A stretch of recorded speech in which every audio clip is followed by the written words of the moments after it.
In Virginia alone, about 25% of all development has occurred in the past 15 years, much of it inside the Chesapeake Bay watershed.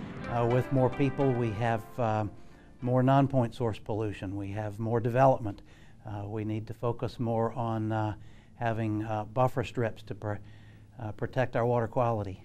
But the main one was land runoff, and it came from agricultural lands, but it also comes from developed lands, lands that are being converted from forest land and agricultural land to subdivisions, to residential.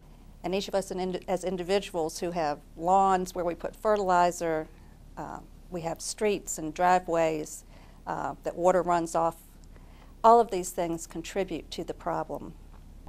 The Bay and its watershed are the focus of much attention of how best to achieve and maintain a balance between use and abuse.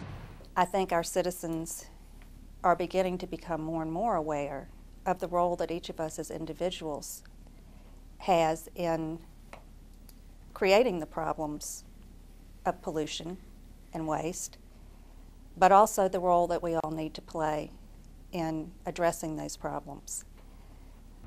The Chesapeake Bay's problems illustrate a basic truth among environmentalists. Pollution ignores boundaries. All the states surrounding the Chesapeake Bay have a huge stake in the success of the program to clean up the bay. The blue crab is definitely like a canary in the coal mine. It's an indicator of what else is going on in the bay.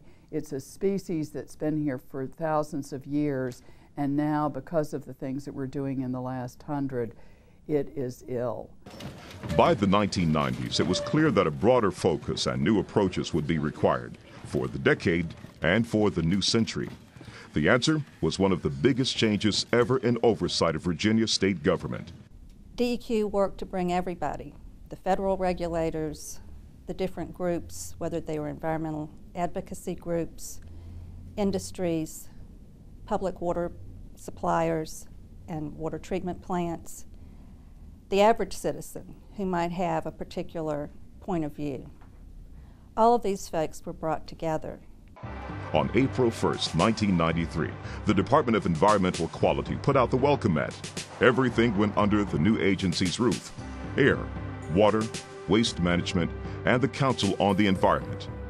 The traditional watchdog role is part of DEQ, but the agency's mission and vision have evolved into something more.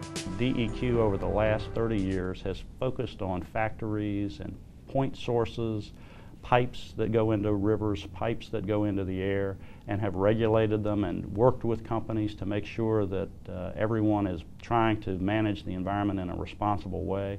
And by and large, it's worked. Virginia's regulatory foundation was solid from years of fine-tuning. The emphasis shifted from control, treatment, and disposal to pollution prevention.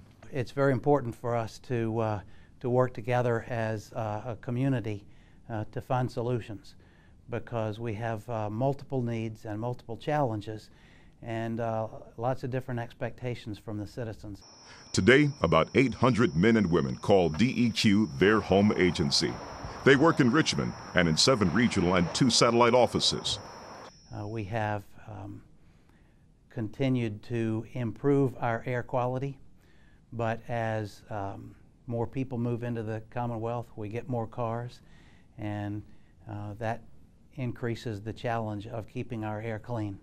Since DEQ opened, it has rolled out a long list of efforts intended to meet the environmental challenges of a new century: air quality forecasts, ozone controls, waste management programs for cattlemen and pork and poultry farmers, wetlands protection, solid waste management, water quality assessment, water supply planning, reducing nutrient pollution, and greater public participation and education.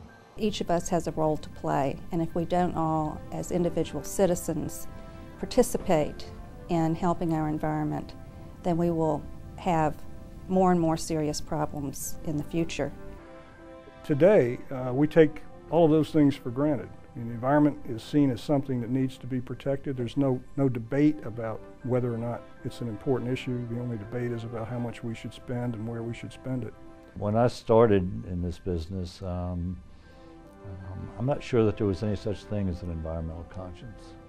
And now, of course, I think there is. There's a strong environmental consciousness in this state and in our nation and around the world, actually.